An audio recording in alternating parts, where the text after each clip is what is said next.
My name is Malik. I'm 17 and I'm from Texas. And if any of you have listened to ABBA or watched Mamma Mia, you may be aware of the song, The Winner Takes It All. In this song, they state that the winner takes it all and the loser has to fall, showing feelings of defeat and neglectment that millions of people face every 4 years in the presidential election because of the widespread winner takes all system, which only acknowledges the majority.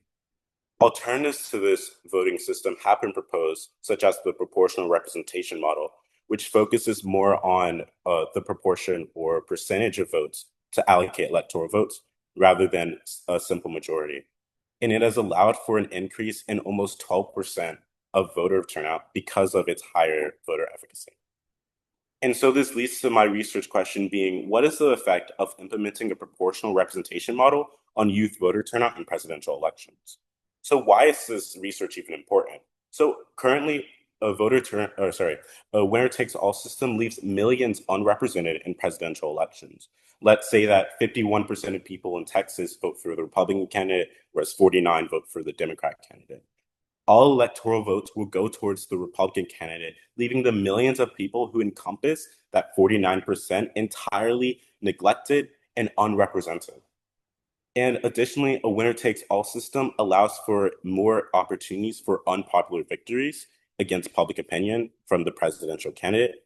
And we can see from this graph or from this chart that in 2016, there's a discrepancy of almost 3 million people.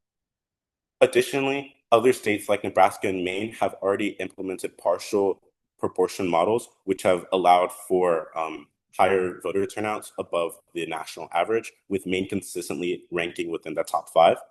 And there's no current research focusing exclusively on proportional representation models on the American youth.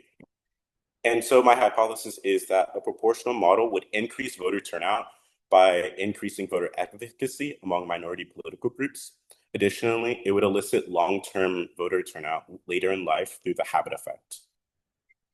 From a methodology, I'll survey 1,200 students across 12 different states, 5 being majorly uncompetitive, such as Texas, Massachusetts, Florida, California, and Wyoming, 5 being competitive, that being Nebraska, Michigan, Arizona, Georgia, and Pennsylvania, and then the additional 2 being Nebraska and Maine due to their partial proportional models.